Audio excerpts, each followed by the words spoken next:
My name is Reagan Harden, 38 years old, and I haven't spoken to my parents in 19 years. The last time I saw my father, Dr. Jonathan Carlisle, chair of the Oregon Medical Board, he told me I was throwing away 4 generations of healers for a man who fixes wires. My mother, Dr. Rebecca Carlisle, head of pediatrics at Portland Children's Hospital, handed me a garbage bag for my things and said, "You're not our daughter anymore." I was 19, 7 months pregnant, and the man who fixes wires was standing outside in November rain, holding an engagement ring he'd bought with 3 months of overtime. They didn't know that the man they dismissed would become the best father our daughter could ask for. And they certainly didn't know that 19 years later, a newspaper headline would force them to confront exactly what kind of healers they really were. This is that story. It was Thanksgiving 2006. 12 relatives around my parents' dining table in Portland Heights, the neighborhood where doctors and lawyers prove they've made it. Every single person at that table had doctor or esquire before their name. Except Tyler. He wasn't even supposed to be there. I'd told my parents we were just dating, but I was 7 months pregnant, and hiding it under oversized sweaters had stopped working around October. My mother noticed first. She always noticed everything. "Reagan," she said, voice cutting through dessert conversation like a scalpel through skin. "Stand up." I stood. The room went quiet. 12 pairs of eyes locked onto my stomach. My father set down his fork. The Carlisle family crest hung behind him on the wall. "Sanare est munus, to heal is our duty." My grandmother had founded Oregon's first women's medical practice in 1952. That crest was our religion. "How far along?" my father asked. "7 months. And the father?" Tyler Grayson. "He's an electrician. We're getting married." My uncle, cardiac surgeon, West Coast pioneer in valve replacement, actually laughed. "An electrician? Reagan, please tell me this is some kind of stress-induced delusion." My mother didn't laugh. She pulled out a manila folder from the sideboard drawer. Pre-planned, she'd known. Of course she'd known. "I had Morrison and Associates run a background check," she said, sliding the folder across the table. 3 weeks ago." The room temperature dropped 20 degrees. She opened the folder. Tyler James Grayson, age 21, high school diploma, Portland Community College trade certificate. Father, Walter Kenneth Grayson, medical license revoked 1993, Oregon Medical Board case number 93-1847. Charged with illegally prescribing controlled substances to wealthy patients in exchange for money.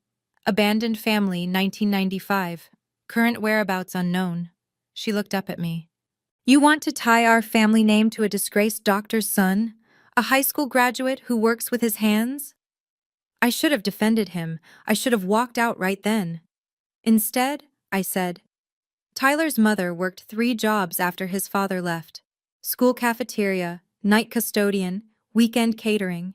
Tyler started working at 14 to help support her. He's nothing like Walter." My father stood, 6'2", silver hair, voice that could silence hospital board meetings. "Reagan, you're going to terminate the pregnancy. I'll schedule the procedure myself. Confidential. You'll take a gap year, then start at Oregon Health Sciences University as planned. This mistake doesn't have to define your life." "I'm keeping the baby." Silence. "Then you're not keeping this family." My mother gave me 1 hour. It was 9:47 p.m. when I checked my phone, right before they shut off my family plan. Mid-text to Tyler. November 14th, 2006. Portland autumn. 41 degrees. Rain. I packed 2 garbage bags. Clothes. Photo album. My laptop. The acceptance letter from OHSU. Full scholarship. Pre-med. Framed since April. I left on my desk. Let them take it down themselves. As I walked down the stairs, my mother was already removing my senior portrait from the hallway wall. 12 other family photos stayed up. Just mine came down. "Mom," I said. My voice cracked. I hated that it cracked. "Please, I'm still your daughter." She didn't look at me. "No." You were my daughter. Now you're just a cautionary tale we'll tell at dinner parties. The front door was heavy oak, imported. My father had it installed when I was 10, after he made chief of the medical board. He said it was befitting our station. I pulled it open. Tyler's truck, 1998 Ford F-150, white with rust spots, passenger door that didn't lock properly, was idling at the curb. Exhaust mixing with rain. He saw me. Got out. Took the garbage bags without asking what happened. Put them in the truck bed. Covered them with a tarp so they wouldn't get soaked. Then he opened the passenger door. The interior light was broken, but I could see his face. 21 years old. Electrician's apprentice making $18 an hour. Wearing the only suit he owned, the one from his mother's funeral in 2003. I already called the courthouse, he said quietly. We can get married Friday. That's when I cried. Not when the door closed behind me. When Tyler opened the truck door and offered me a future. I tried once, just once. July 18th, 2006. 11:34 p.m. 1 month before Emma was due. I was sitting in our apartment, 480 square feet, SE 82nd Avenue, $650 a month, and I wrote an email. Subject: Please, Mom, Dad, Emma is due August 12th. The ultrasound shows she's healthy. Tyler got promoted to journeyman electrician. We found a small apartment in East Side. I'm not asking you to forgive me. I'm asking you to meet your granddaughter. Just once. Please. Reagan. I sent it at 11:34 p.m. I know because I stared at the timestamp for 3 hours, waiting for a response. It came at 8:02 a.m. the next morning. Dr. and Dr. Carlisle have asked me to inform you that they have no granddaughter. Please do not contact this email again. Patricia Henderson, Executive Assistant. Not even from them, from their assistant. I printed both emails, put them in a file folder, labeled it Emma's Story when she asks why she has no grandparents. She asked when she was 7. I told her, some families are smaller than others, but ours has all the love it needs. She never asked again. November 17th, 2006. Multnomah County Courthouse, Room 301. Friday afternoon. The fluorescent lights hummed like dying bees. We needed 2 witnesses. We didn't have 2 witnesses. An elderly woman was sitting in the hallway, waiting for her friend's divorce hearing to finish. Her name was Helen Wu, 73, retired teacher. She agreed to sign our marriage certificate. The second witness was a lawyer named Marcus Johnson, 31, killing time between clients. He had kind eyes. He said, "You two look like babies yourselves." Tyler said, "We're old enough to know what we want." The judge was efficient. Maybe she'd seen too many shotgun weddings to care. Do you, Tyler James Grayson, take Reagan Carlisle to be your lawfully wedded wife? I do. Do you, Reagan Carlisle, take Tyler James Grayson to be your lawfully wedded husband? I looked at him. 21 years old, suit from his mother's funeral. Tungsten carbide ring we'd ordered online for $47. I do. Burn. We signed the certificate. I wrote, Reagan Carlisle Harden. Kept my maiden name as my middle name. Tyler noticed but said nothing. Cost, $60 for the marriage license. We walked out married. No reception, no family. No photos except the Polaroid Helen Wu insisted on taking with her camera. She mailed it to us 3 days later with a note. You'll want this someday, trust me. Helen. That photo is framed in our kitchen now. Tyler's hand on my 7-month belly. Both of us smiling like we'd just won something. We had. Emma Louise Grayson was born August 12, 2006. 7 pounds, 3 ounces. I remember the weight because my parents would have wanted to know. I almost called my mother from the hospital. Tyler saw me staring at my phone. Don't, he said gently. She didn't earn this. He was right. Our apartment was 480 square feet, 1 bedroom. We gave it to Emma. Tyler and I slept on a futon in the living room for 2 years. 90% of Emma's things came secondhand. Goodwill, Craigslist. The Facebook marketplace didn't exist yet, but if it had, we would have lived on it.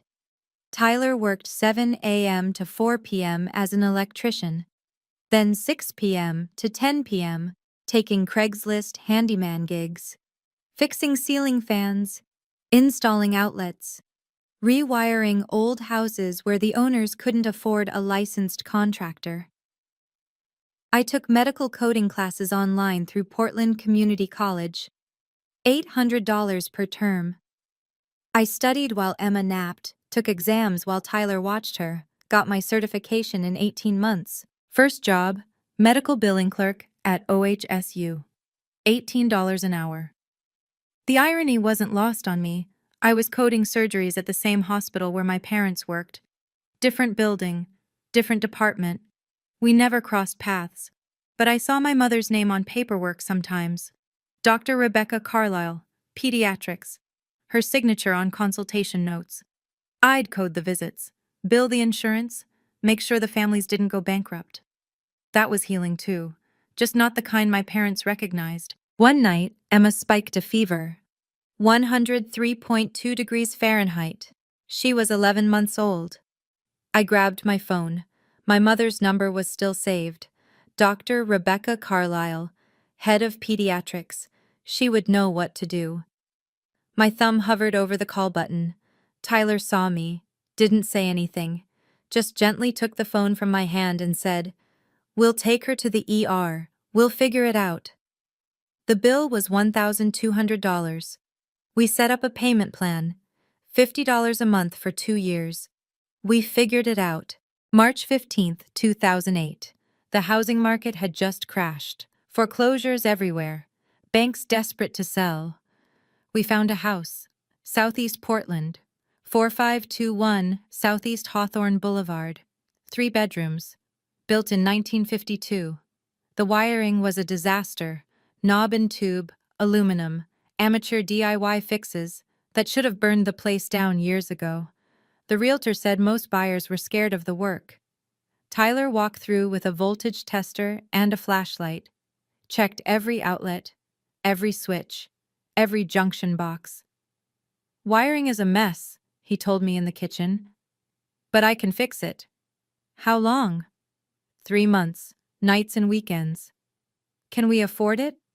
He pulled out the inspection report, highlighted the problems, showed me the comps. "With the crash, this place is $165,000. We have $8,000 saved. That's enough for the down payment. Mortgage'll be about $950 a month.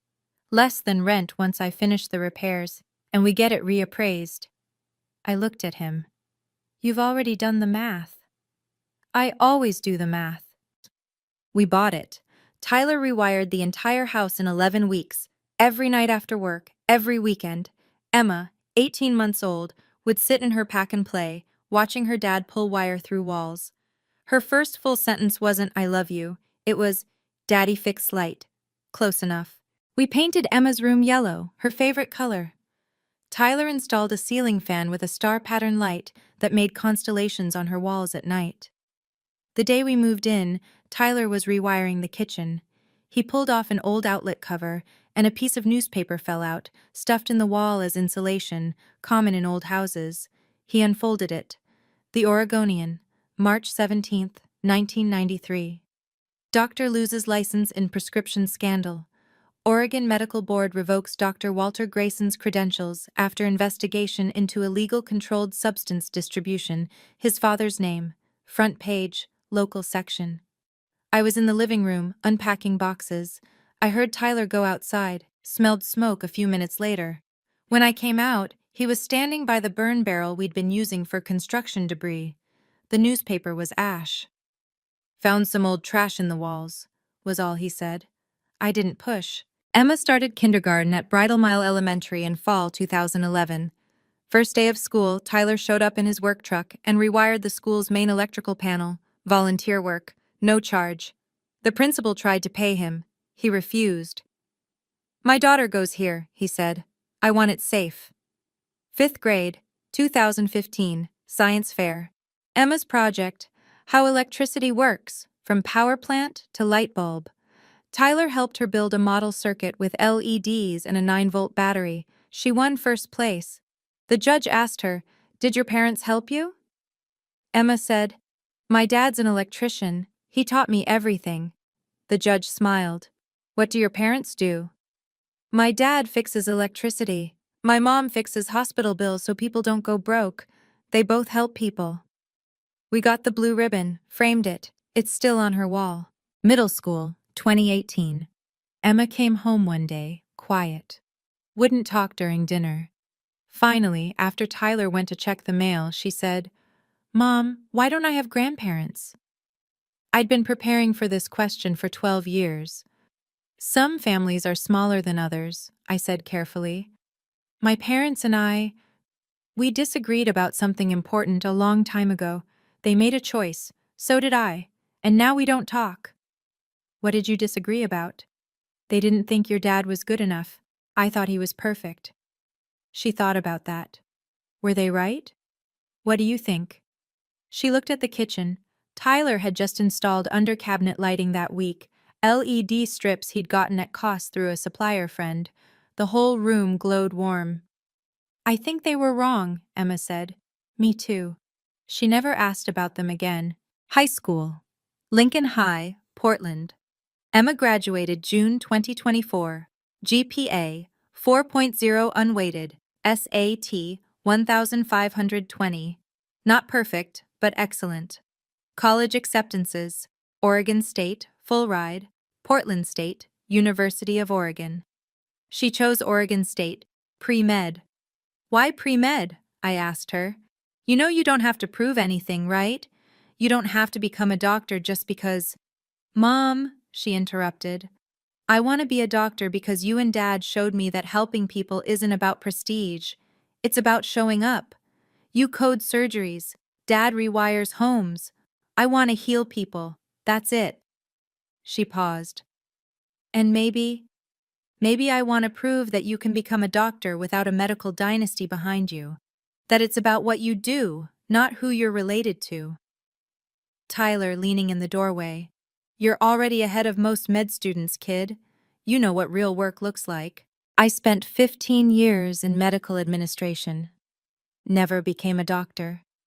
But I worked in the system. 2008 to 2012. Medical billing clerk. OHSU. $18 per hour. Same hospital where my parents worked. Different building. I saw my mother once, across the cafeteria. She didn't see me, or pretended not to. 2012 to 2016. Medical coding supervisor, Providence, Portland. $32 per hour. Managed a team of 8. We coded everything. ER visits, surgeries, transplants. I got good at it, really good. 2016 to 2020. Hospital Operations Coordinator, Legacy Emmanuel. $55,000 per year. Salary, not hourly. Benefits, retirement matching. 2020 to 2024. Revenue Cycle Director, Salem Hospital. $78,000 per year. I moved us out of Portland's immediate orbit. Salem was 45 miles south. Far enough that I wouldn't accidentally run into my parents at Whole Foods. I got my certifications: CPC, Certified Professional Coder; CHAA, Certified Healthcare Access Associate. Framed them, hung them in my office. Tyler used to joke, "You've got more letters after your name than some of those doctors you work with." "Not the ones that matter," I'd say. "The ones that matter are on the paychecks," he'd reply. "You're keeping people from going bankrupt. That's healing." September 2019. The Oregonian ran a profile piece. Dr. Rebecca Carlisle, honored for 30 years of pediatric service. There was a photo. My mother, 60 years old, accepting an award from the Oregon Medical Association. Smiling, surrounded by colleagues. The article mentioned her dedication to family-centered care. I read it in my office. Printer paper copy someone had left in the break room. I don't know why I picked it up. I lasted 3 paragraphs before I had to stop. Tyler found me in the bathroom at home that night. I'd crumpled the article in my hand. He didn't ask, just held me. Let me cry. Threw the article away when I was done. We never talked about it. Tyler filed the paperwork. Grayson Electric, LLC, Oregon, CCB license number 237891. It started small, just Tyler. Then he hired an apprentice, kid named Danny, 19, reminded me of Tyler at that age. Then another, then a third. By 2024, Grayson Electric was Tyler plus 3 apprentices. 2 white Ford Transit vans with Grayson Electric in blue letters. Office in our spare bedroom. Revenue, about $180,000 a year. Not Fortune 500. But stable, honest. Tyler's specialty. Residential rewiring. Solar panel installation. The kind of work that kept families safe. His philosophy. Do it right, not fast. Treat every home like it's your own. First big job. Rewiring a historic home in Ladd's Addition. Built 1909. Gorgeous craftsman. Original knob and tube wiring. The owners, retired teachers, had been quoted $65,000 by another contractor. Tyler bid $45,000. They almost didn't believe him. "You're leaving $20,000 on the table," the husband said. Tyler shrugged. "I'm leaving you with safe wiring and money for your grandkids' college fund. That's worth more." They hired him. Took 6 weeks. When he finished, they cried. Said he'd saved their home. Word spread. Grayson Electric's reputation. Honest, fair, excellent work. Tyler never advertised. Didn't need to. Portland's a small town when you do good work. Summer 2023. Emma worked for her dad. Assistant, $15 an hour. She learned basic electrical, how to strip wire, read a circuit diagram, test voltage. Tyler taught her the same way he'd taught his apprentices, patiently, carefully, with respect for the danger. "Electricity doesn't care about your intentions," he told her. "It only cares about the path you give it. Medicine's the same. You can want to heal someone, but if you don't know what you're doing, you'll hurt them. Knowledge protects people." Emma, pulling wire through a conduit. "Is that why you never went back to school? Because you already had the knowledge?" "Partly, and partly because I had you and your mom. School would have meant less time with you. I didn't want less time." "Do you regret it?" "Not even a little." September 3rd, 2025, Wednesday morning, 9:42 a.m. I was at work, Salem Hospital, Revenue Cycle Office. Tyler was home, planning a job bid. FedEx knocked. Tyler signed for a thick envelope. International shipping, return address, Ashworth and Klein International Law, Sydney, Australia. He called me. "Babe, we got something weird." "Weird how?" "Lawyers from Australia. Envelope weighs like 2 pounds. "Open it." He did. I heard paper rustling. A long silence. "Tyler?" His voice was flat, distant. "It's from my father." I drove home. 45 minutes, Salem to Portland. Broke every speed limit. Tyler was sitting at the kitchen table. The letter laid out in front of him. He'd read it 3 times, he said. Couldn't make it make sense. I picked it up. Ashworth and Klein International Law, Sydney, Melbourne, Perth, September 3rd, 2025. Mr. Tyler James Grayson, 4521 S.E. Hawthorne Boulevard, Portland, OR 97215R.E. Estate of Walter Kenneth Grayson. Notification of inheritance. Dear Mr. Grayson, this firm represents your father, Walter Kenneth Grayson, D.O.B., March 17, 1959, currently residing in Perth, Western Australia. We are writing to inform you that you have been named sole beneficiary of Mr. Grayson's estate, valued at approximately 15.3 million Australian dollars, 10.2 million US dollars. Your father wishes to meet you before his passing. Attached, please find medical documentation regarding his current health status and a matter of some urgency requiring your review. We understand this notification may come as a shock. Mr. Grayson has instructed us to make clear. The inheritance is irrevocable and unconditional.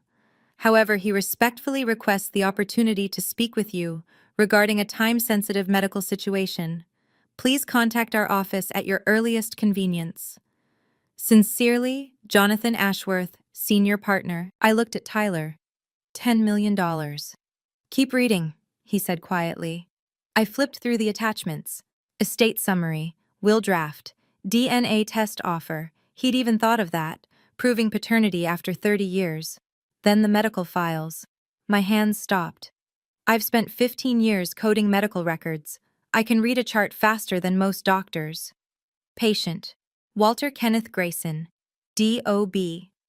March 17, 1959, age 66. Diagnosis, end-stage renal disease, ESRD, stage 5, CKD. Current treatment, hemodialysis, 3 times weekly. GFR, 8 milliliters per minute per 1.73 meters squared, normal greater than 90. Prognosis without transplant, 6 to 18 months, Australian transplant.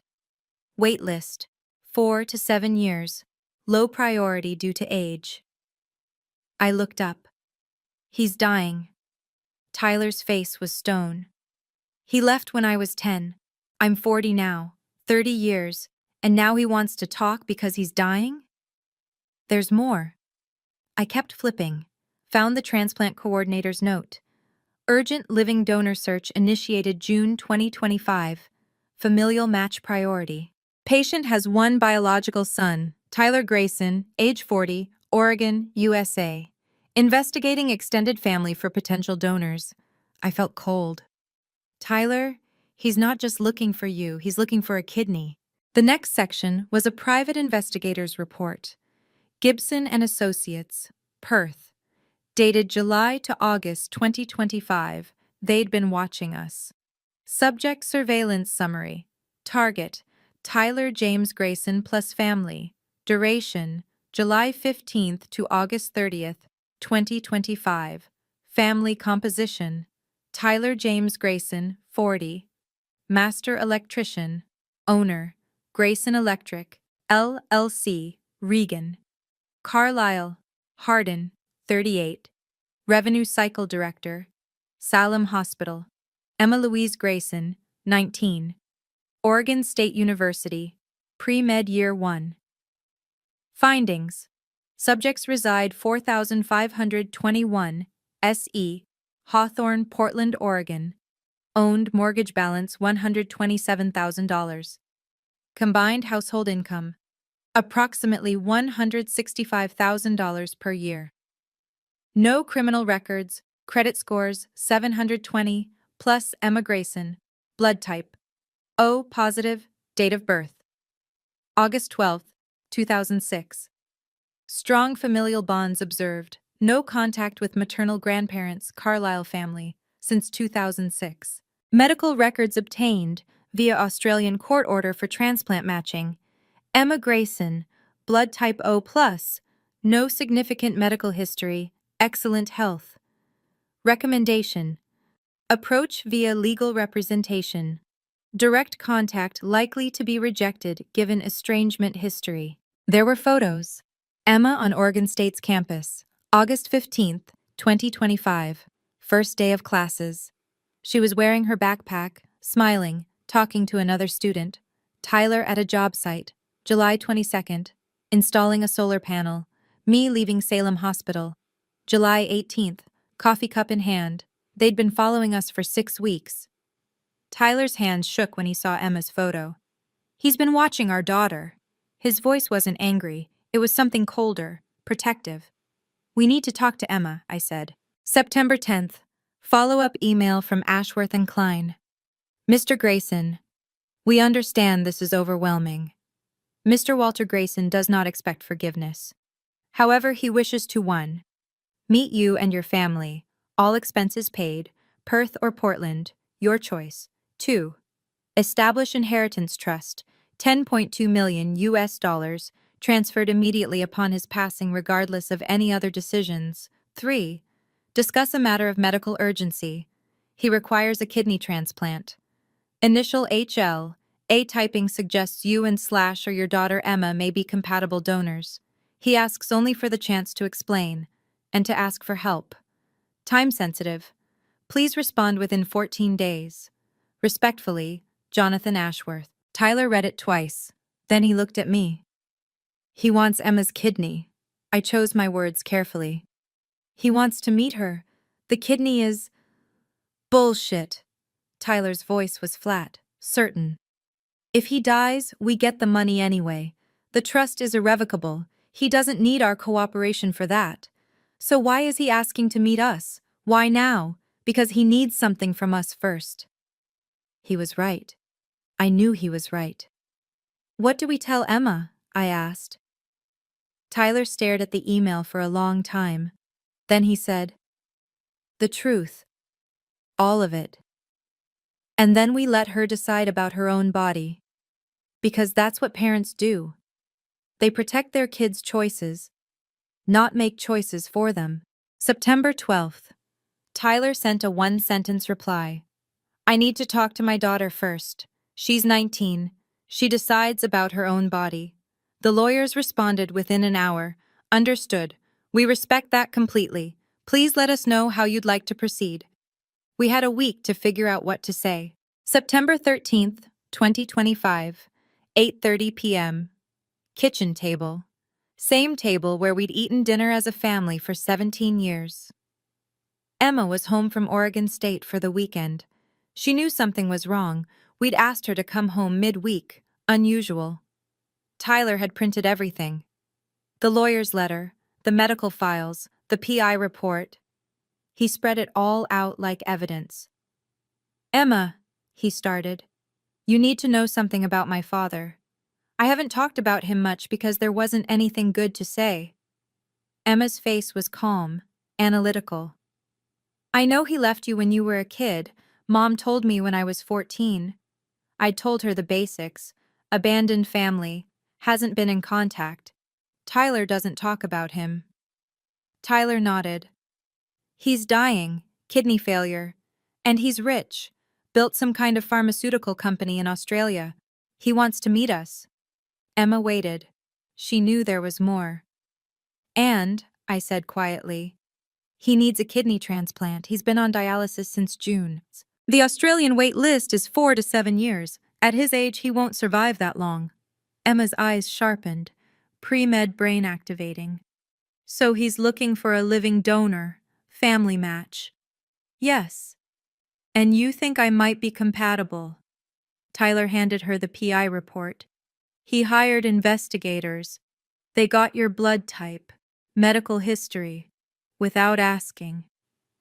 Emma read the surveillance summary. Her jaw tightened when she saw the photos. He's been following me? For 6 weeks, I said, before contacting us. She set the papers down. Her voice was measured, clinical. What's his HLA type? Tyler blinked. His what? Human leukocyte antigen. For transplant matching, you need compatible blood type plus compatible tissue antigens. Did his lawyer send that information? I found the medical file, handed it to her. Emma read it like a doctor reviewing a chart. 90 seconds of silence. He's O positive. I'm O positive. That's compatible. But blood type alone isn't enough. We'd need HLA typing to know if I'm actually a match. She looked up at us. You want to know what I think? Always, I said. I think, Emma said slowly, I want to get tested. Not because I'll donate, but because I want to know if I can. Information is power, right? And if I'm going to make a decision, I want it to be based on facts, not assumptions. Tyler's voice was careful. And if you are a match? Then I'll decide. But I need the data first. That's my daughter. 19 years old and already thinking like a scientist. I was terrified and proud in equal measure. September 15th. Oregon Health and Science University, Center for Health and Healing, 10th floor, Transplant Evaluation Clinic. Emma insisted on going alone to the first appointment. I'm an adult, I can handle a blood draw.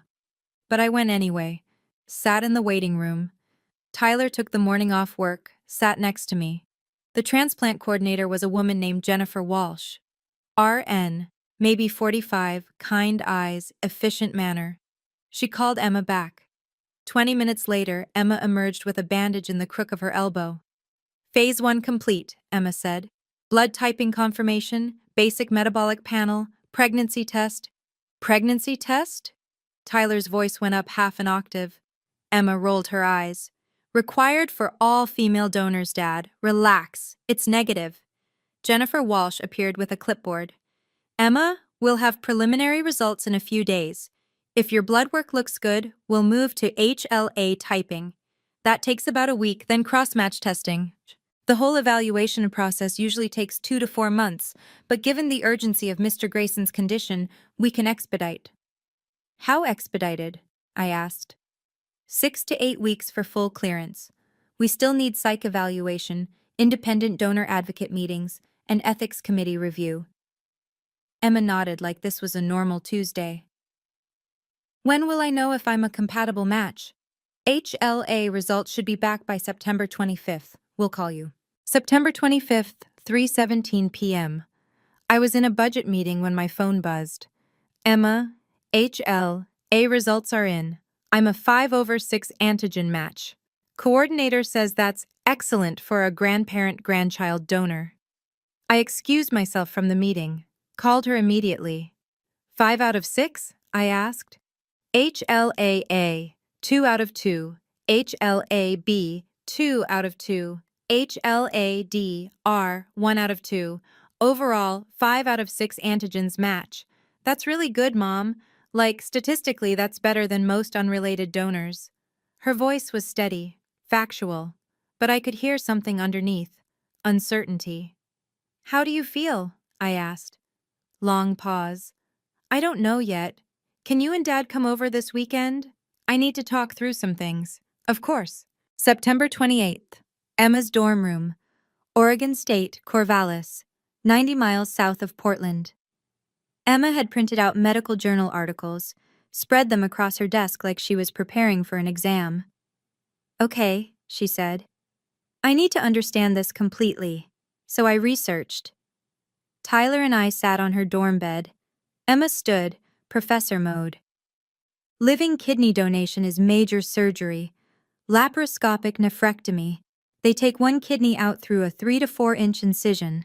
Hospital stay, 2 to 3 days. Full recovery, 4 to 6 weeks. She pointed to a printout. Risks for me, 1 in 3,000 chance of death during surgery. Small but real. Long-term risk of kidney disease increases slightly. Not hugely, but it's there. If I ever need a transplant myself, I'd be lower priority because I only have one kidney. Tyler's face had gone pale. 1 in 3,000. It's the same risk as a C-section, Emma said. Low, but not zero, she continued. For pregnancy, if I ever have kids, one kidney means higher risk of preeclampsia, gestational hypertension, manageable, but something to monitor. And for Walter? I asked. 5-year survival rate with a 5/6 match from a living donor, 85 to 90%. That's really good. Way better than deceased donor or staying on dialysis. She sat down. So here's where I'm stuck. Medically, I can do this. The risks to me are small. The benefit to him is huge. But? Tyler prompted gently. But he's a stranger. I don't know him. He hurt you. And there's $10 million attached to this, which makes me wonder if I'm being... She struggled for the word. Coerced, I finished. Yeah. Tyler leaned forward. The money is yours either way. The trust is irrevocable. Even if you say no, when Walter dies, the money goes to me, which means it goes to our family. You're not choosing between helping him and getting paid. You're choosing between helping him and protecting yourself. Emma looked at him. And what would you choose? I don't know, Tyler said honestly. He left me when I was 10, didn't call, didn't write, 30 years of nothing. And now he shows up dying and rich and needing something. Part of me wants to tell him to go to hell. And the other part? Emma asked. The other part remembers being 10 years old and wondering if maybe I did something wrong. If maybe I wasn't good enough. And I wonder if meeting him would answer that question. Or just make it worse. Silence. Emma turned to me. Mom, what do you think I should do? I took a breath. I think you should do whatever lets you sleep at night. If you donate, you'll wonder if you did it for the right reasons. If you don't donate, you'll wonder if you should have. Either way, there's no perfect answer. So you pick the answer you can live with. October 1st. Email from Dr. Patricia Morrison, OHSU, Ethics Committee Chair. Dear Emma, your transplant evaluation has been flagged for Ethics Committee review due to the complexity of your case. 1. You have no prior relationship with the recipient, estranged grandfather. 2. Financial inheritance, $10.2 million, creates potential coercion. Concern 3. You are a pre-med student, which may create pressure to save lives. 4. Family dynamics are complicated. Recipient abandoned your father 30 years ago. 5. Your age, 19, is legally adult, but young for permanent medical decision. Required. Independent donor advocate. Assigned. Robert Chen, MSW. Psychological evaluation, scheduled, October 8th. Ethics Committee hearing, scheduled, October 15th, 2 p.m., 2-week cooling-off period after hearing before final consent. You must attend the hearing. Family may attend if you wish. Sincerely, Dr. Patricia Morrison, Chief Ethics Officer, OHSU. Emma forwarded the email to our family group chat. Emma. So apparently my body is now a committee decision. Tyler. Want us there? Emma. Yeah, I might need backup. Me, we'll be there. October 8th, 2025. Wednesday morning. I woke up to 17 missed calls. Tyler's phone had 12. Emma's had 47. I opened my email. Subject line from my hospital's PR department. Media inquiry RE, your family. Please call ASAP. I called Emma first. She answered on the first ring. Mom, we're on the front page of the Oregonian. What? Front page, above the fold. There's a picture of OHSU and everything. I pulled up the Oregonian website on my phone. There it was. Disgrace doctor's secret fortune. Australian pharmaceutical mogul seeks Oregon granddaughter for life-saving transplant. By Michael Torres, investigative reporter. Portland. A medical ethics case unfolding at Oregon Health and Science University has reignited debates about living organ donation, family obligation, and the role of money in medical decision-making.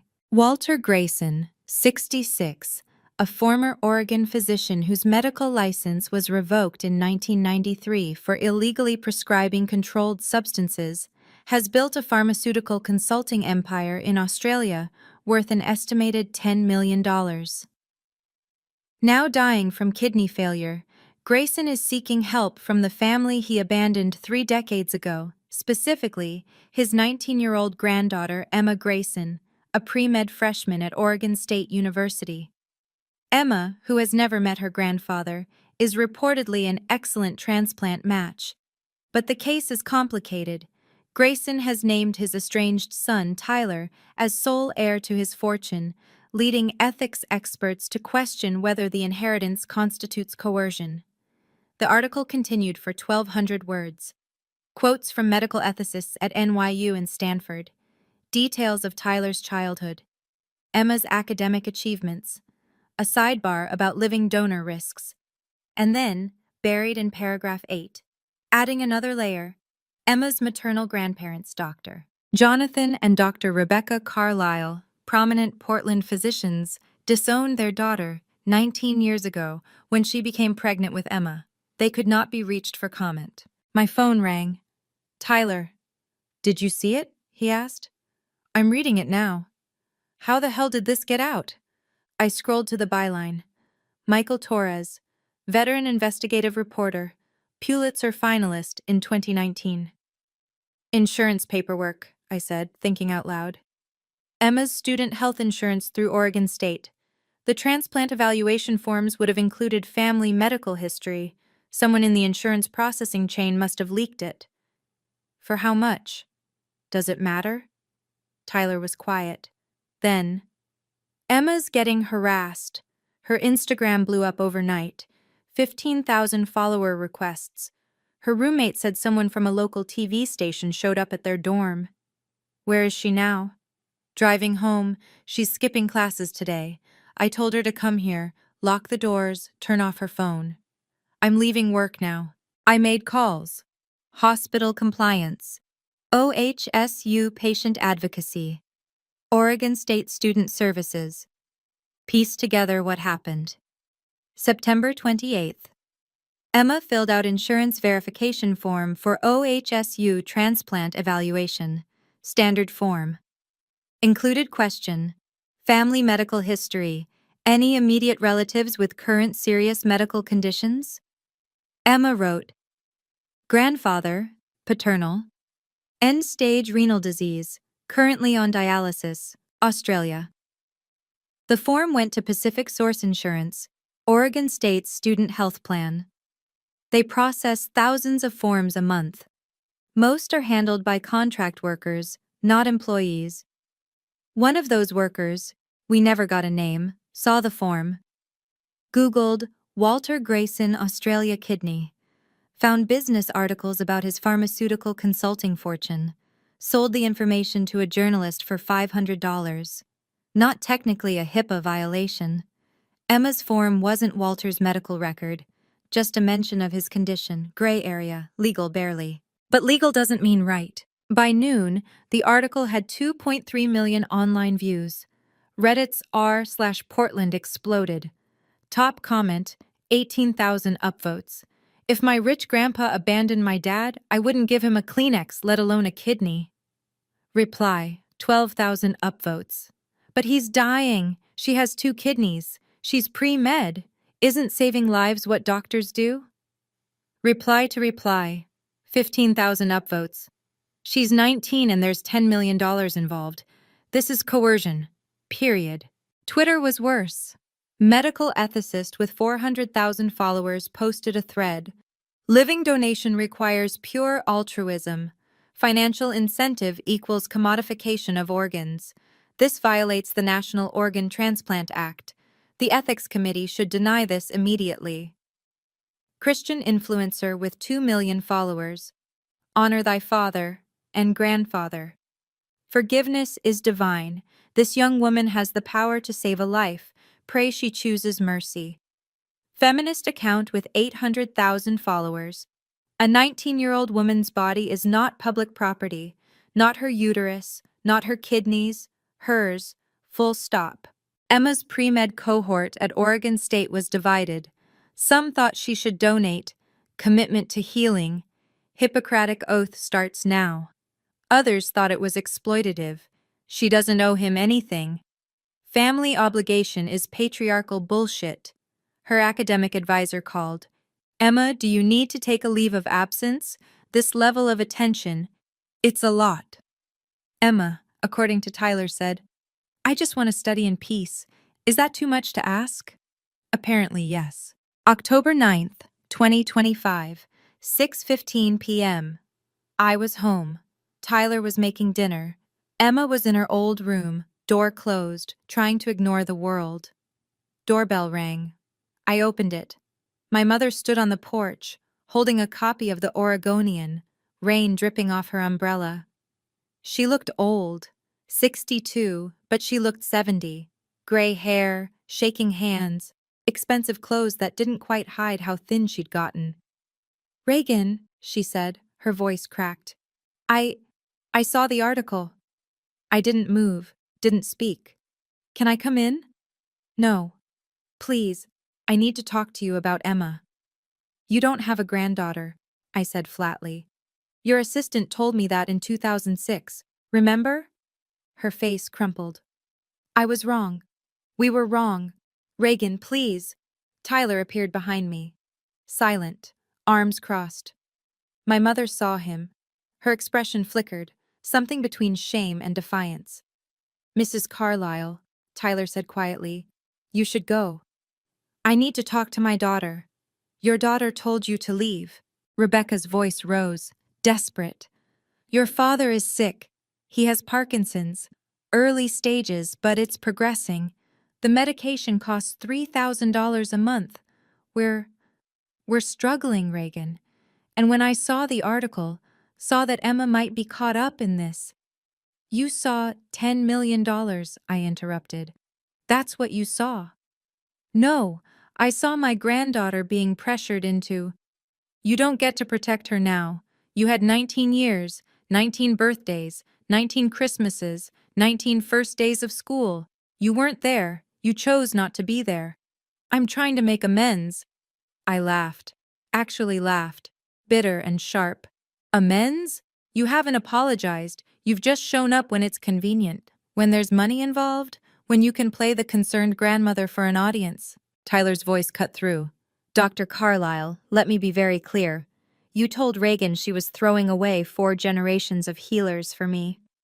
You called my family disgraced. You said I was beneath your standards. Rebecca started to speak. Tyler kept going. Now you want in on that disgrace because there's money attached?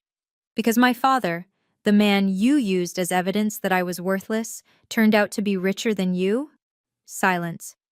Get off my porch, Tyler said. Not loud, not angry, just final. Rebecca turned to me. Reagan, please, don't shut me out again. I didn't shut you out, I said. You shut me out. I'm just closing the door you left open 19 years ago. I shut the door. My mother didn't leave. She stood on the porch crying. I could hear her through the door. Finally, she said, loud enough for us to hear, your father's Parkinson's medication is bankrupting us. We have savings, but it won't last forever. And if Emma donates, if this family becomes tied to the Graysons, everyone will know. Everyone will know you chose them over us. Do you understand what that will do to our reputation? Tyler opened the door, fast, angry. Your reputation, he repeated. That's what this is about. Not Emma's well-being, not Regan's feelings, your reputation. Rebecca's face went red. I've spent 30 years building— You spent 30 years building a lie, Tyler said. That you're a good mother, that you're a compassionate doctor, that you care about family. The article just exposed it. And now you're here trying to control the narrative. He stepped back. Leave, now, or I call the police.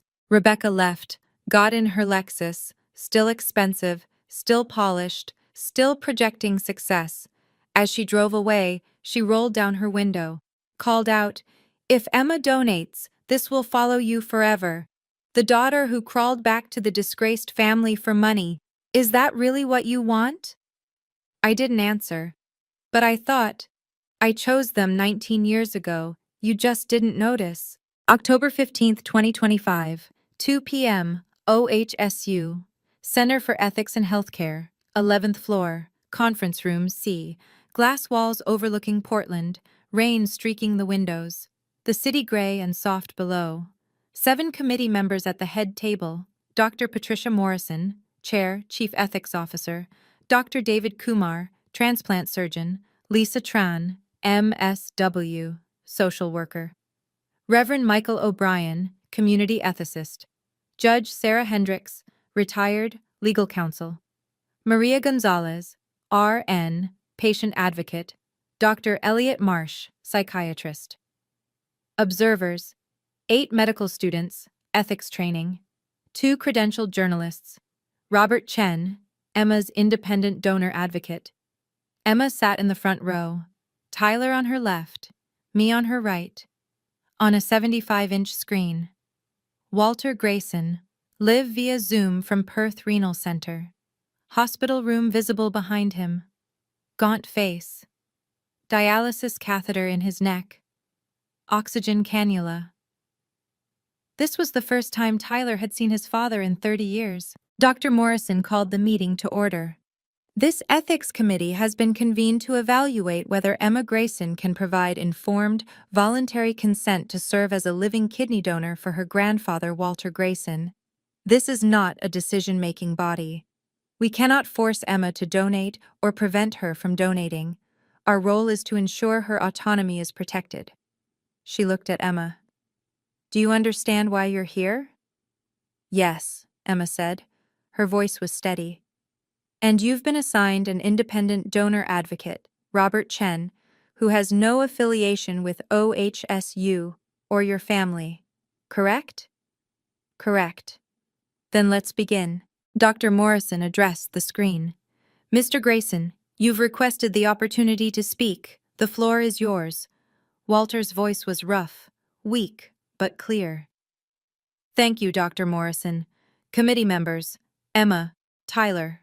He coughed, took a breath. I'm calling from Sir Charles Gairdner Hospital in Perth. I understand you're evaluating whether my granddaughter can consent freely to donate her kidney. I want to be absolutely clear. I do not expect her to donate.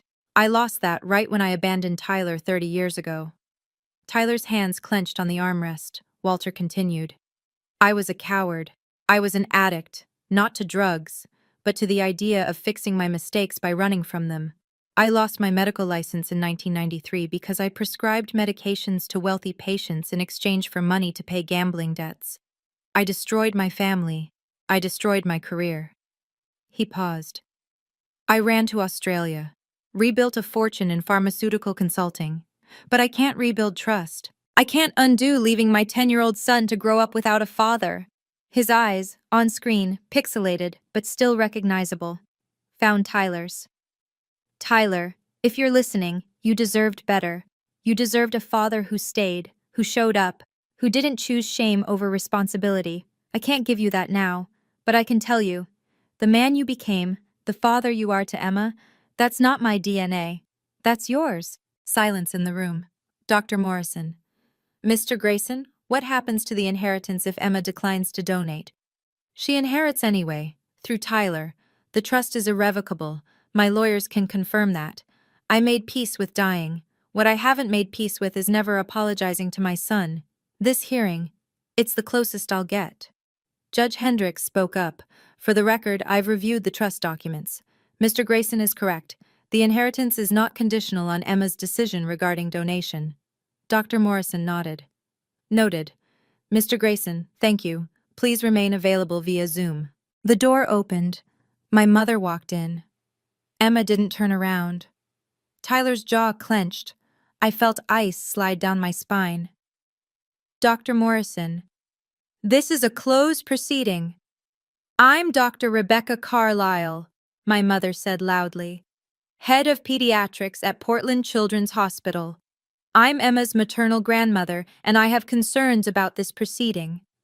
Dr. Morrison's face hardened. Dr. Carlisle, unless you have information directly relevant to Emma's medical capacity to consent, I'm going to ask you to leave. I have concerns about coercion, Rebecca said, moving to the front of the room. Emma is 19, technically an adult, but neurologically, her prefrontal cortex won't fully develop until age 25. She's pre-med, which means she's been socialized to believe doctors save lives at any cost. The financial incentive of $10 million creates unconscionable pressure. She turned to the committee. And frankly, the medical community should not be endorsing a system where estranged family members can essentially buy organs through inheritance structures. Don't know what else to call you. You don't know what else to call you. You haven't been my grandmother for 19 years. You don't get to be my grandmother now because there's money or press involved. Rebecca's mouth opened. Emma kept going. You want to talk about medical socialization? I'm pre-med because my mom showed me you can work in medicine without being cruel. She codes surgeries so patients don't go bankrupt. That's healing too. Emma's voice stayed calm, clinical. You talk about coercion? You put my mother on the street when she was pregnant with me. You refused to meet me. You told her she had no daughter. The only pressure I feel is from people who think they own my choices. People like you. The room was silent. Rebecca's face had gone pale. Judge Hendricks spoke quietly. Dr. Carlisle, unless you have information directly relevant to Emma's medical capacity, please refrain from further comment. Rebecca sat down in the back row, didn't speak again. Dr. Elliot Marsh opened a folder. I conducted a 90-minute psychological evaluation of Emma Grayson on October 12th, standard assessment for living donor candidates. He read from his notes. Cognitive capacity, intact. Emma demonstrates advanced understanding of medical risks, including mortality risk, long-term kidney disease risk, and pregnancy complications. Coercion screening, no evidence of family pressure. Emma reports that her parents explicitly told her, quote, "Your choice, no judgment." She feels supported regardless of her decision. Financial motive assessment. Emma is aware of the inheritance. When asked about it, she stated, "I don't make medical decisions based on money. If I did, I'd probably donate for $10 million, but I might not. That's the point." Dr. Marsh looked up. Psychological readiness. Emma is conflicted, appropriately conflicted. She's weighing complex ethical factors: family obligation, bodily autonomy, mortality risk, long-term health. This is healthy decision-making, not dysfunction. He closed the folder.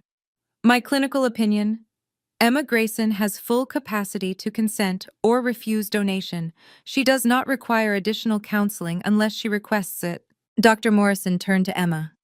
Emma, you've heard testimony from your grandfather, your grandmother, and Dr. Marsh's evaluation. This committee's role is not to tell you what to decide. It's to ensure you're free to decide. Do you feel free to make this choice? Emma took a breath. I feel observed, but free? I'll feel free when everyone gets out of my business and lets me make a decision without turning it into a national ethics debate. Scattered laughter from the medical students. Dr. Morrison smiled slightly. Understood. Emma, before we conclude, do you have anything you'd like to say? Actually, Emma said, yes. I raised my hand. Dr. Morrison, may I speak? She looked surprised. Mrs. Hardin, you're not a required party to this hearing. I know, but I have information relevant to the question of external pressure on Emma. Specifically, who's actually been pressuring her? Dr. Morrison considered. Proceed. I stood, pulled out a folder I'd prepared, handed copies to the committee clerk who distributed them. I'd like to submit evidence. Document 1. Email, July 18, 2006. Projected on the screen for everyone to see. From Regan Carlisle. To Dr. Jonathan Carlisle. Subject: Please, Mom. Dad. Emma is due August 12th. The ultrasound shows she's healthy. Tyler got promoted to journeyman electrician. We found a small apartment in East Side. I'm not asking you to forgive me. I'm asking you to meet your granddaughter. Just once, please. Reagan. Response: From Patricia Henderson, Executive Assistant, to Regan Carlisle. Sent July 19, 2006, 8:02 a.m. Dr. and Dr. Carlisle have asked me to inform you that they have no granddaughter. Please do not contact this email again. Silence in the room. I continued. My parents had no contact with Emma for 19 years. No birthday cards, no Christmas gifts, no acknowledgement of her existence. Document 2. The Oregonian article, October 8, 2025. Highlighted section. Adding another layer. Emma's maternal grandparents, Dr. Jonathan and Dr. Rebecca Carlisle, prominent Portland physicians, could not be reached for comment. They had no comment, I said, until they saw the words $10 million trust. Document 3. Text message screenshot, October 9, 2025. From Rebecca Carlisle to Regan Hardin. Sent 7:42 p.m. We should discuss Emma's decision as a family. Your father and I have medical expertise that could guide her. From Regan Hardin to Rebecca Carlisle. Sent 7:45 p.m. You're not family, you made that clear 19 years ago. Document 4. Medical record. November 2006. Emergency room visit. Legacy Emmanuel Hospital. Patient. Regan Carlisle, 19F, 7 months pregnant. Chief complaint. Abdominal cramping, stress-induced, social history. Recently displaced from family home. Living in vehicle. No family support. Diagnosis. Braxton Hicks contractions, severe stress. I looked at the committee. I was 7 months pregnant, living in Tyler's truck. I had stress-induced contractions. The ER social worker asked if I had family support. I said no. My voice stayed calm, factual. My parents are doctors who abandoned a patient, their daughter. Walter Grayson is a disgraced doctor who's trying to apologize. I don't forgive either of them, but only one of them is honest about what they are. Rebecca in the back row had her head down, crying silently. Dr. Morrison looked at the documents, then at me. Mrs. Hardin, thank you for this context. It's illuminating. She turned to the committee. Any questions for Mrs. Hardin? Silence. Then let's move to Emma's statement. Dr. Morrison addressed Emma directly. Emma, you've been medically cleared, psychologically cleared. This committee finds you have full capacity to make this decision without coercion. The question is simple. Do you consent to donate your kidney to Walter Grayson? Emma stood, looked at the committee, at Walter on the screen, at Tyler and me. Then she spoke. No. Pause. Let it land. Not because of the money, not because of my grandparents, either set, but because I'm 19, and I want to have kids someday, and I want to finish medical school, and I want to know that if my kidney ever fails, I have a backup. Her voice was steady, clear. I want to be a doctor who saves lives, but I can't save everyone. And I shouldn't have to destroy my own body to prove I'm compassionate. She looked at the screen, at Walter. Walter, I'm sorry. I hope you find another donor. But it won't be me. Tyler stood, wrapped Emma in a hug, tight. I squeezed her hand, whispered, I'm proud of you. On screen, Walter nodded slowly, his eyes were wet. Thank you for considering it, Emma. That's more than I deserved. Dr. Morrison stood. This committee finds that Emma Grayson has made an informed, voluntary decision to decline donation. Her autonomy is affirmed. This hearing is concluded. As people filed out, a journalist approached Emma. Can I quote you for a follow-up article? Emma looked at him, exhausted, but firm. Only if you quote this. My body, my choice. End of story.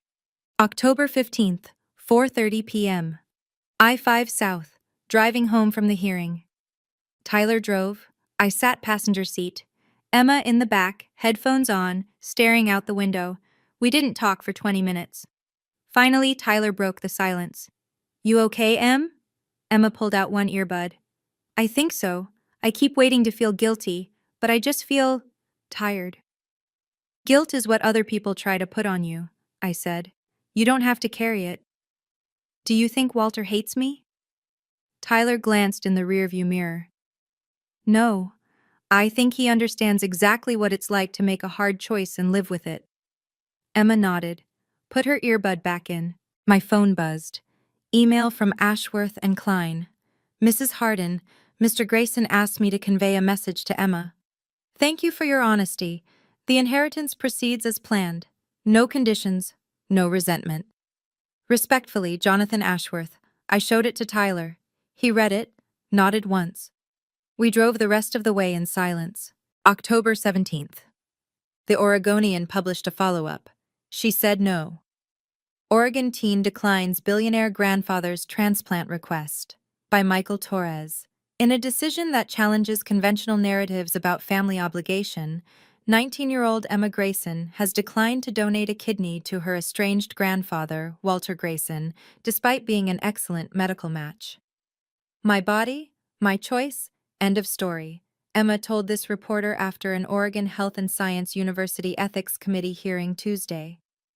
The decision, while surprising to some, was praised by medical ethicists as a powerful assertion of bodily autonomy.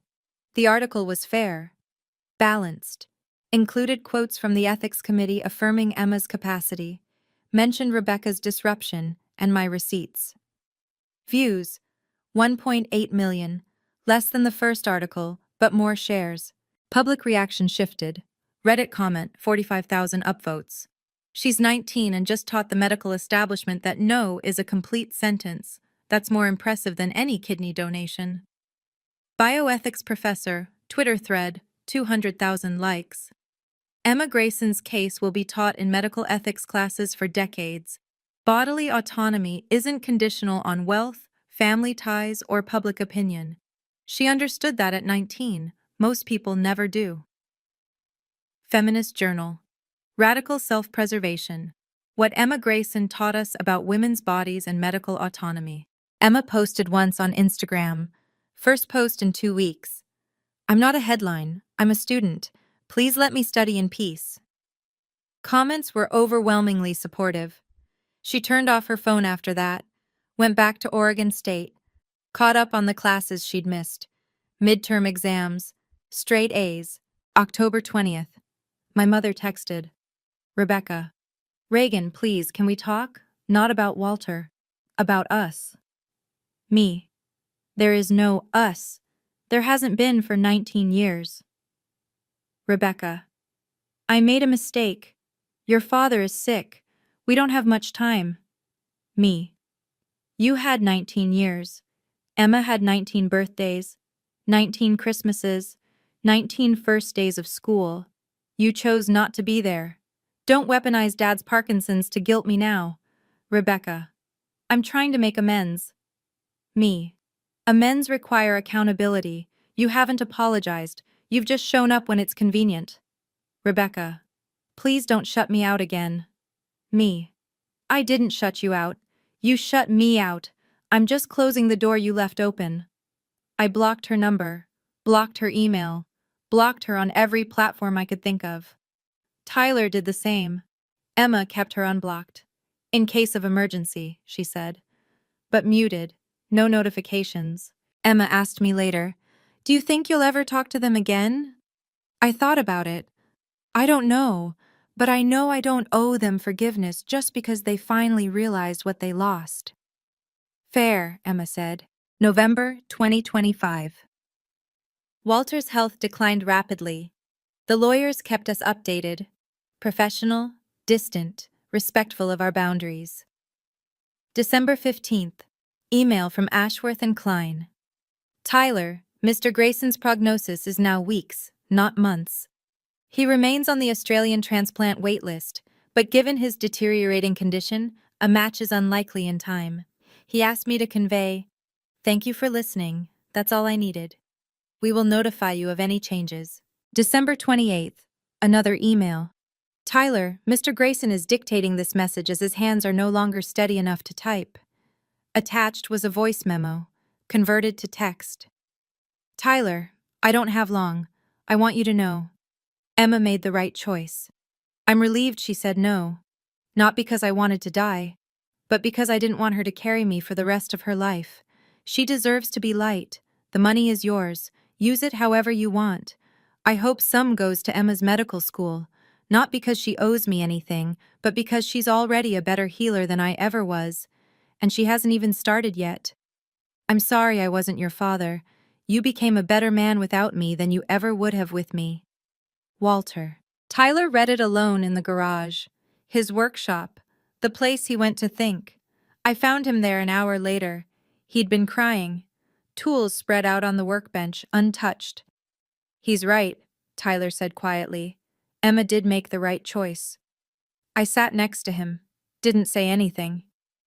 I'm not glad he's dying, Tyler continued. But I'm glad she said no, because she chose herself. And that's what I've been trying to teach her since she was born, that she matters, that she's enough, that she doesn't have to sacrifice herself to prove her worth. He wiped his eyes. She learned it. That's all I ever wanted. January 15th, 2026. Walter Kenneth Grayson died in Perth. Age 66. Cause of death: Complications from end-stage renal disease. The lawyers notified us via email. Professional. Brief. No dramatics. January 20th, 2026. Inheritance processed. 10.2 million US dollars transferred to Tyler James Grayson. No conditions, no challenges. The trust included a note. This is not payment. This is apology. February 2026. We sat at the kitchen table, same table where we'd had the first conversation about Walter. Tyler spread out financial documents, estate summary, bank statements, investment accounts. We need to decide what to do with this, he said. I looked at him. It's your inheritance, your choice. It's our family, Tyler said. Our choice. Emma, home from Oregon State for the weekend, nodded. What do you want to do? Tyler had already been thinking. Of course he had. I want to make sure you never have to choose between medical school and debt. And I want to help people who got kicked out like your mom did. We made a plan. Emma's education fund, $500,000, covers undergrad, med school, living expenses, no loans, no debt, freedom. Grayson Electric expansion, $1 million. Hire 5 more electricians. Focus on low-income housing. Rewiring old homes where families can't afford safety upgrades. Sliding scale payment. Nobody gets turned away. Second chance. Family fund. $2 million. Grants for young parents disowned by families. Housing deposits. Medical bills. Childcare. Education. No strings attached. Emergency fund. $1 million. Family security. Medical expenses. Life's curveballs. Charitable donations. $3 million.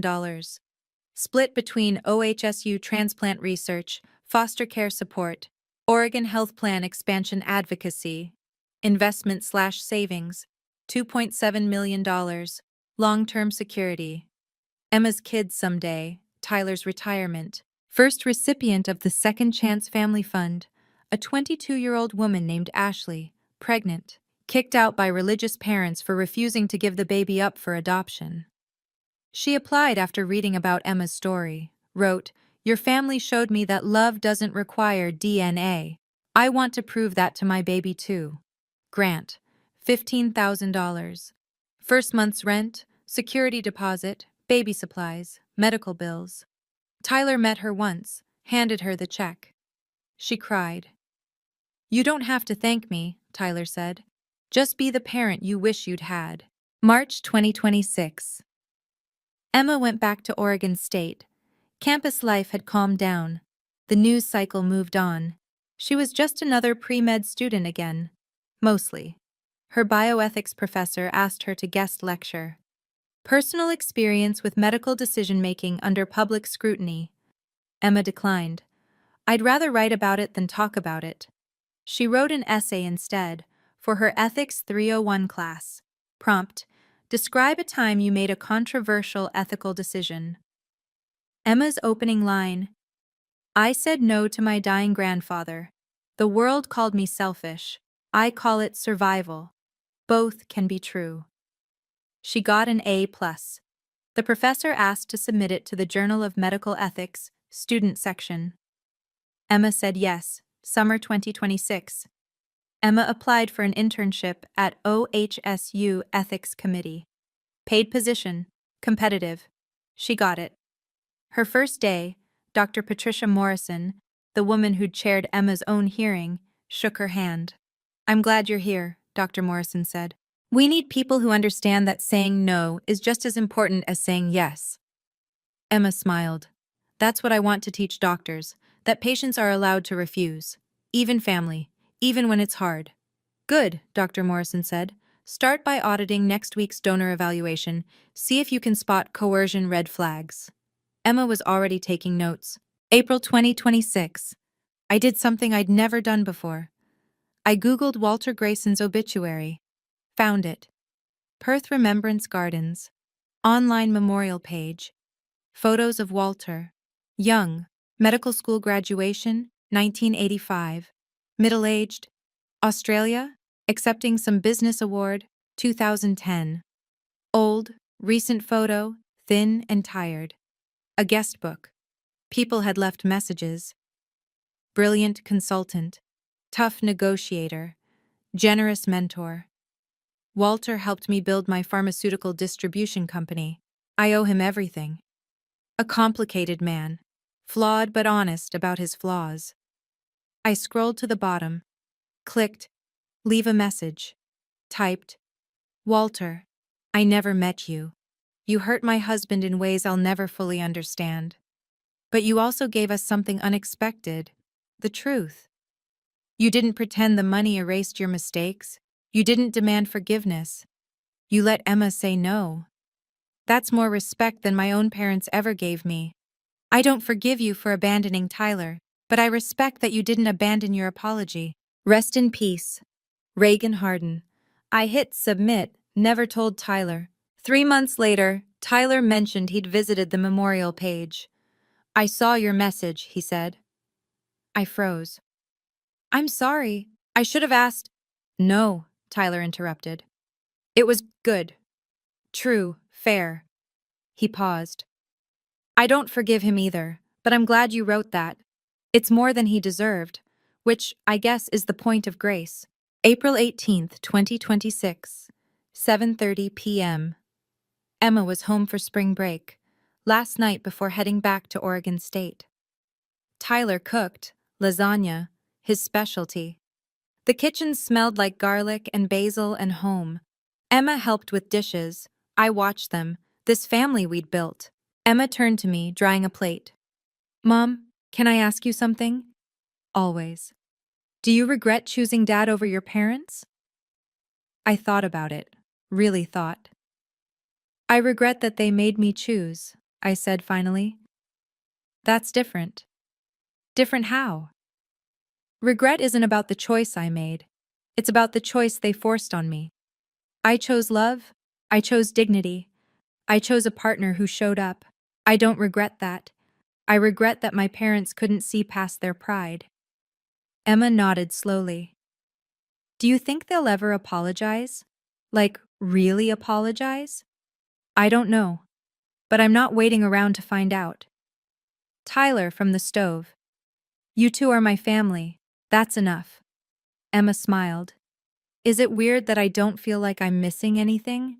Like, I know I should want grandparents, but you had everything you needed, I said. Love isn't about biology. It's about who shows up. Later that night, after Emma went to bed, Tyler and I sat on the porch, rain falling, classic Portland spring. We did okay, didn't we? Tyler asked. We did better than okay. We built something they couldn't destroy. Emma's going to be an amazing doctor. She already is. She just doesn't have the degree yet. Tyler took my hand, electrician's calluses, warm. We sat in silence, listening to the rain. People ask me if I have regrets. Here's what I regret. I regret that my parents couldn't see past their pride. I regret that Walter waited 30 years to apologize. I regret that Emma had to make a choice no 19-year-old should face. But I don't regret Tyler. I don't regret Emma. I don't regret saying no to people who only valued me when I was useful. My parents taught me that family is about bloodlines. Tyler taught me that family is about showing up. And Emma? Emma taught me that saying no, even when the whole world is watching, is the most powerful form of self-respect. My name is Reagan Harden. I'm 38 years old, and I haven't spoken to my parents in 19 years. I'm okay with that. We all are.